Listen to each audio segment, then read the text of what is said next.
नमस्कार मित्रों, मैं सुशील कुमार मौर्य। आज 17 सितंबर है।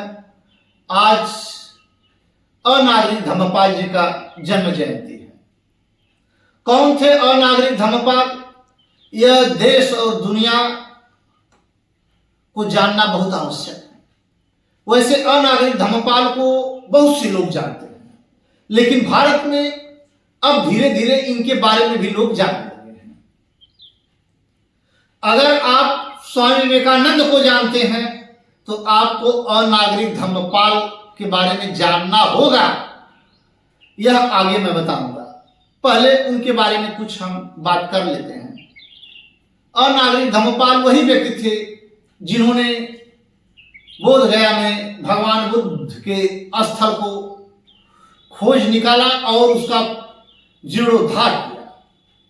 सम्राट अशोक ने बौद्ध धर्म के बहुत बड़े प्रचारक थे, उन्होंने बोध गया में एक भगवान बुद्ध का भव्य मंदिर बनवाया था। काल समय परिस्थितियों के अनुसार वह खंडहर में तब्दील हो गया था। उसको श्रीलंका के बौद्ध भिक्षु अनागरिक धम्मपाल ने उसको खोजा और उसका पुनरुद्धार किया।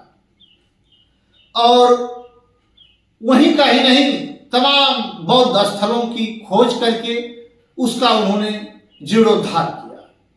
बहुत ही ऐसे कार्य उन्होंने किए जिनकी बदौलत बौद्ध विरासत आज जिंदा है। अब हम बात करेंगे जो कहने जा रहे थे कि अगर विवेकानंद को आप जानते हैं तो आपको अनागरिक धम्मपाल के बारे में जानना होगा। हम आपको ले चलते हैं उस समय जब शिकागो में विश्व धर्म सम्मेलन हो रहा था। तो अनागरिक अपने देश के बौद्ध धर्म के माध्यम से वहां बोलने के लिए गए थे। अनागरिक धम्मपाल ने शिकागो में ब्रह्मचर्य पर बोला और बहुत ही अच्छा भाषण दिया, लोगों ने सराहा। यह स्वामी विवेकानंद जी भारत से गए हुए थे और इन्होंने अपनी अर्जी दी कि इस विश्व धर्म सम्मेलन में मैं भी बोलूंगा। लेकिन वहां के आयोजकों ने कहा कि आप जिस देश से आए हैं, भारत देश से, और जिस धर्म पर बोलना चाहते हैं, हिंदू धर्म के बारे में, आप पहले वहां के जो सबसे श्रेष्ठ आचार्य हैं, जिनको शंकराचार्य की गद्दी हिंदुओं के सबसे बड़ा माना जाता है, हिंदुओं में, वहां से आप लिखवा कर लाइए कि आप हिंदू धर्म के प्रवक्ता हैं, तभी आपको बोलने का अवसर दिया जाएगा। जब उनकी चिट्ठी यहां आई तो यहां के शंकराचार्य ने जवाब भेजा। उस जवाब में साफ लिखा था कि आप ब्राह्मण नहीं, शूद्र हैं, आपको हिंदू धर्म पर बोलने का अधिकार नहीं है। और जब इनको पता चला कि ऐसी बात है स्वामी विवेकानंद जी को, तो उनका दिल टूट गया। लेकिन बगल में बैठे अनागरिक धम्मपाल को जब यह जानकारी मित्रों मिलती है कि भारत देश से आया हुआ एक व्यक्ति को बोलने का अवसर नहीं दिया जा रहा है, और वह भारत भूमि जो हमारे गुरुवर भगवान बुद्ध की भूमि है, मैं बार बार उस भारत भूमि को नमन और प्रणाम करता हूं। तो मित्रों, उनकी आंख से आंसू बहने लगे और अनागरिक धम्मपाल जी ने अपने समय में से कटौती करके स्वामी विवेकानंद जी को समय दिया और तब वह बोलने पाए। यह कितनी बड़ी बात है, हर व्यक्ति को जानना यह जरूरी है